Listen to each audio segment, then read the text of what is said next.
On the news tonight, President Tinubu to host ECOWAS special meeting on Niger. Vice President Shettima addresses political and business leaders as the Russia-Africa Summit calls for economic diversification. NEMA received final batch of stranded Nigerians from Sudan.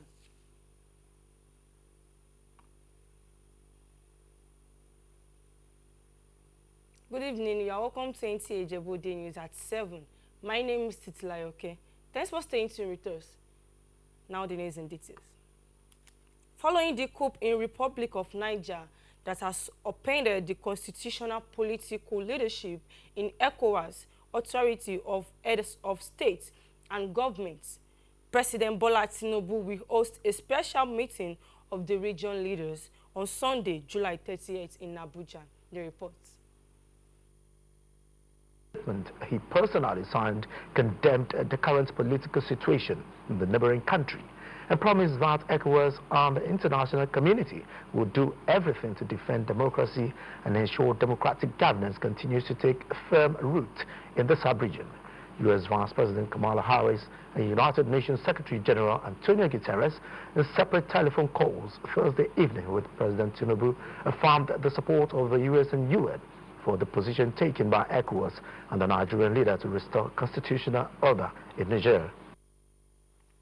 President Bola Tinubu has expressed the willingness of the federal government of Nigeria to support global tech giants Google Incorporated to create 1 million digital jobs in Nigeria. The president gave the assurance when he received Google Global Vice President Mr. Richard Gingras at the State House. The report. He received Google Global Vice President Mr. Richard Gingras at the State House. President Tinubu told the visiting Google executive that Nigeria had creative and talented young people who are ready and motivated to learn, especially at this age of artificial intelligence, stressing that the tech giant has the capabilities and tools that the young people need to excel. And Google's promotion of free speech, freedom of press and democracy through its platforms. President Tinubu declared that it is in public interest that free speech and free press freedom should not be impeded. National Security Advisor Nuhu Ribadu and the Google Global Vice President USA Richard Gingras also speak on other areas of collaboration. The Vice President assured Mr. President that they are very much ready, available.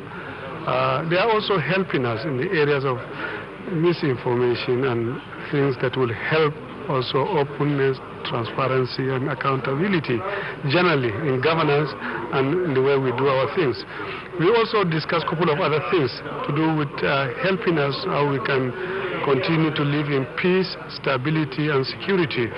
Those are very critical areas. It's about technology, and today Google is in the lead, and we are very grateful, we are very encouraged with the visit of the Vice President, and the President is extremely excited with the meeting we had.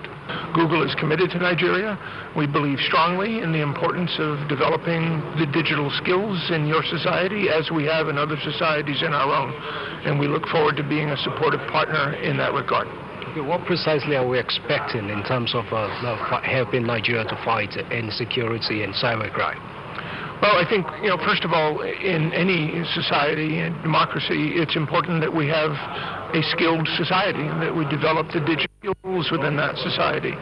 We also know that in these times that it's very important that we work together to address the challenges of misinformation, that we also address the opportunities in building a powerful and substantive free press.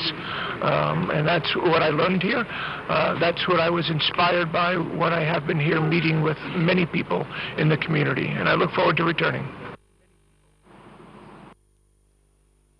Nigeria is adopting measures to diversify the economic and address emerging challenges to reposition its destiny for greatness.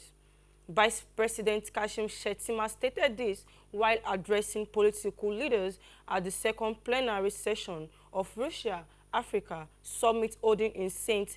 Petersburg. State House correspondent Abdurrahman Usman Jobrila reports. Consolidation on industrializing Nigeria and diversifying its economy into sectors are part of the renewed projects of the Tinubu administration. Vice President Kashim Shettima told the session that the present administration recognizes the private sector as the foundation for growth and a veritable partner in the renewed economic agenda to foreign and domestic investors.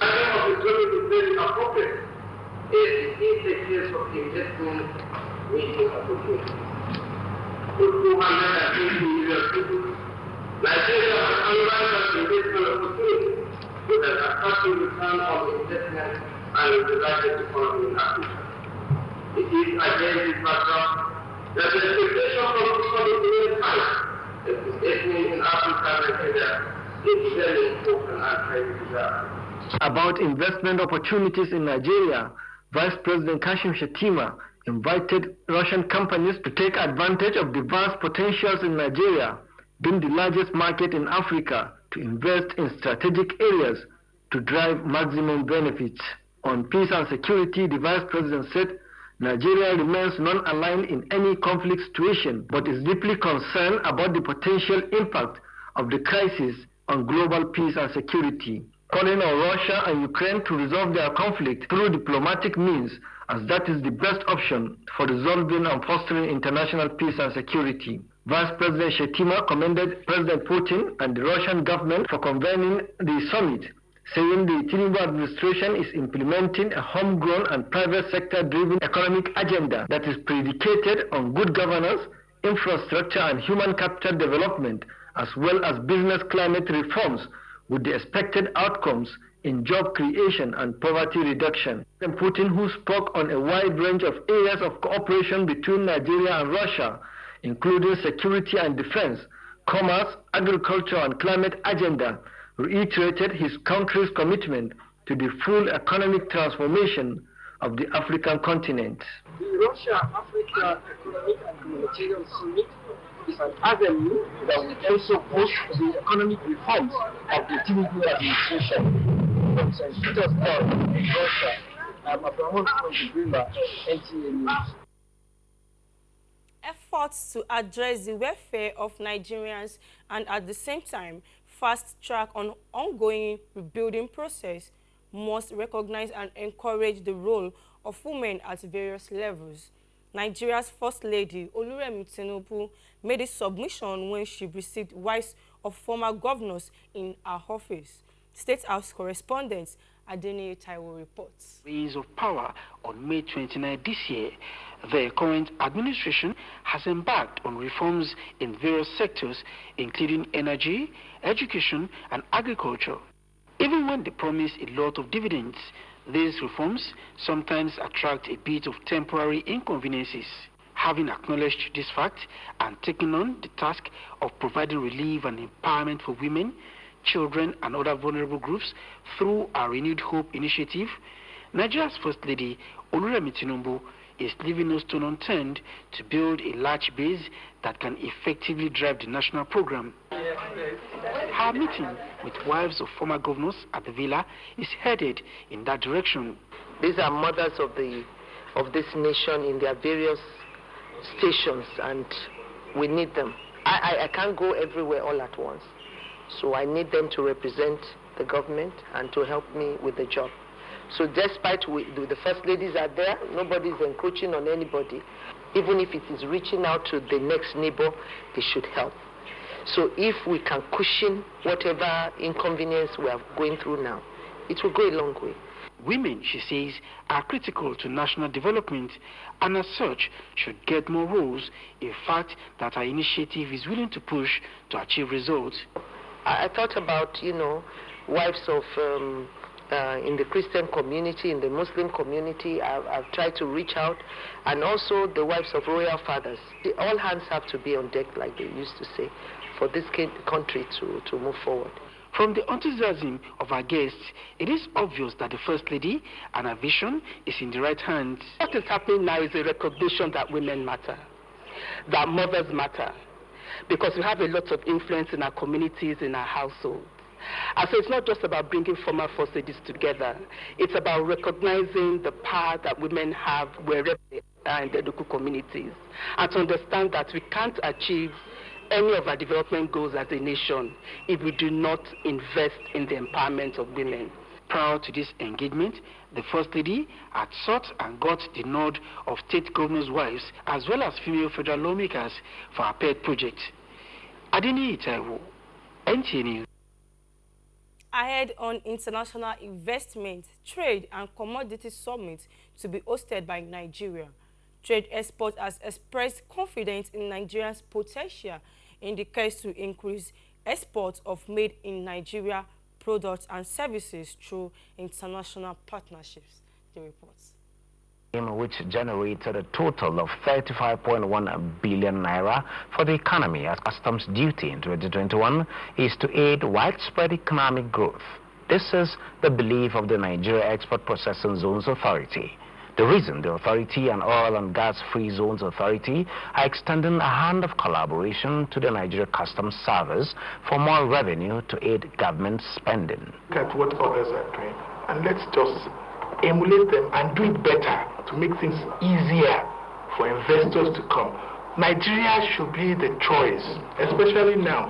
Instead of sitting here to reel out our issues, one by one, thought we could have a committee of a joint committee between this on the left and one on the right to sit down and look at these issues.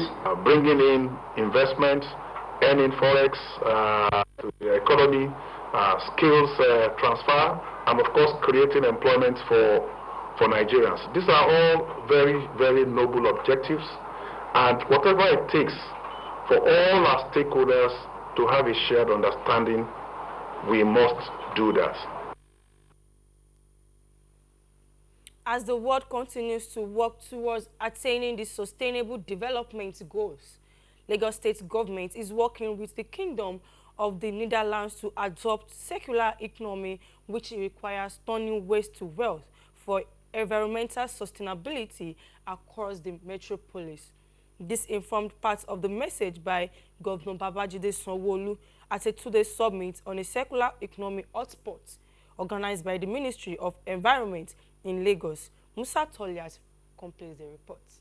Circular economy seeks to build a restorative economy through regenerated environmental resources, which supports new forms of economic production and consumption. Circular economy would provide a different approach to the way we use resources, building models to drive the designs of systems, services, and goods. Governor Babajide Sanwo-Olu hinted that Lagos State government will leverage on the outcome of the summit to create a circular economic roadmap to build sustainable business opportunities. I strongly believe that the current geosocial political climate gives us a unique opportunity even more for reasons for us to reevaluate the resilience of our value chains, to eliminate waste and pollution and circulate products and materials at their highest value and regenerate nature. The concept of circular economy is already gaining traction in developing countries, and all the innovative ideas we see today is an indication that Nigeria is not left out.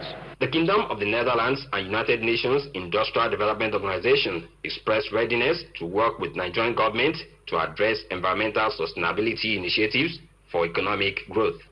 We are currently subsidizing the Dutch company Closing the Loop to work on realizing another first, the first electronic waste recycling facility in Africa, also here in Lagos State.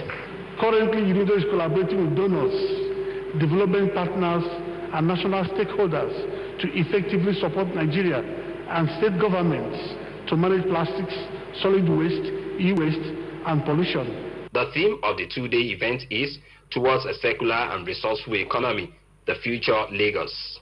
Musa Toliat, NTA News. As the climates continue to change with planet health at the receiving end, conversations on ways forward have always dominated gatherings of environment experts globally. One of the effects of the climate change, though coupled with human factors, is flooding. Lagos, a coastal state is on the red alert, and authorities concerned are working tirelessly to mitigate the effects of flooding in the state. Engineer John Adams tells us more. The water is starting to come up, and any time from now it should almost come and leaving little lands. At the end of the day, sometimes we have mishaps. It is another rainy season, and tales like this are very common among people residing in flood-prone areas. Apprehension is already high among those residing along riverbanks as they live with the reality that water from the Oyon Dam will soon be released. Here at Tenedalashe, the community is totally cut off as the bridge serving mobility purpose has since collapsed, forcing them to resort to the use of canoes. There is a peg that this is last year. It still remains that we didn't remove it, so that by the time the level of the water goes up, then we will now put the plank on it. For residents of Etiosa, which sits in between the lagoon and ocean, this period is what they dread most. The community that beside the ocean here, they cannot channel the drainage into the ocean. They will not accept it. Rather, we channel it to the river side. As a way of mitigating effects of flooding in such areas, emergency management bodies are taking enlightenment campaigns to residents. Like this community, once they've seen that there is a threat of rising water, they can move, the community around this place can move to the upper land, like the upper area. The population that are prone are in millions. So with that, we move in here to come and carry out advocacy, sensitization, to try to inform them that they must be prepared. With all these measures in place, NEMA and LASEMA believe impact of this year's flooding will be reduced. In Lagos, Hinginu, John Adams, NTA News. More reports after the break. Stay tuned. My son, calm down now. Yeah, why did you sweat like arm rubber? My uncle no go bite.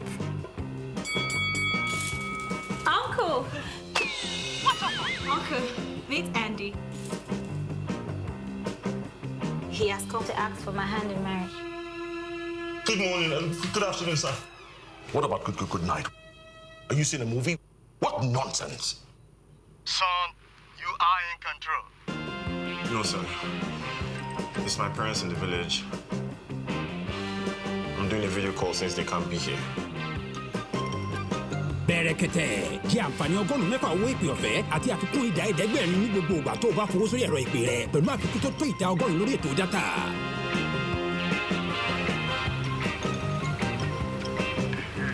Bẹ̀rẹ̀kẹ̀tẹ̀ ètò ìpè àti dátà tó nípọn lẹ̀ bí orí àjànàkú. Still on growing the economy. The federal government is deepening ties with other agencies to revamp the economy using the special economic zones, a free zone variant for a more robust economy. The report. As Inter-Ministerial Committee meets to ensure success of the summit. We want to take advantage of all market access opportunities for our goods and services, and we are more specific and direct in that regard. We recall the continuous reference to patronage of made in Nigerian goods and services, and we also continue to refer to the opportunity that exists in the context of Africa and the context of African Continental Free Trade Area and the potentials that exist for us. If anyone wants to invest their capital, they want to make sure that the capital they invest can regroup it. Secondly, Nigerians eat and consume what we do not produce. We have to now learn to produce what we need first before we export. The final batch of 205 stranded Nigerians from Sudan have arrived at Nnamdi Azikiwe International Airport in Abuja on board Taco Airline International. They arrived at exactly 12 noon Nigerian time. The remaining 40 persons are expected to be ferried to Jeddah Airport for onward airlift to Nigeria. Correspondent Iliyasu Yakubu reports that the Director General, National Emergency Management, Agency, NEMA, Mustafa Habib Ahmed received the evacuees. The report. On arrival, the evacuees were subjected to profiling and medical check to ascertain the state of their health. This latest arrival brings the total of evacuees back to Nigeria to 2,858 Nigerians. The returnees commended the federal government and NEMA for keeping to faith at ensuring that all stranded Nigerians are brought back home. Thank the federal government of Nigeria, the NEMA and the Nigerian embassy in Sudan. We are all so grateful. We are saying a big thank you to the federal government of Nigeria that started this evacuation since the previous administration to this administration. Director General, National Emergency Management Agency, NEMA, Mustafa Habib Ahmed, who expressed satisfaction with the way the evacuation process was carried out without losing a life, commended other sister agencies for the collaboration. Well, we are very pleased and happy that the most important thing is their home, and we have not lost one Nigerian life, which is most important to us. Our duty is to make sure that they are provided with psychosocial support.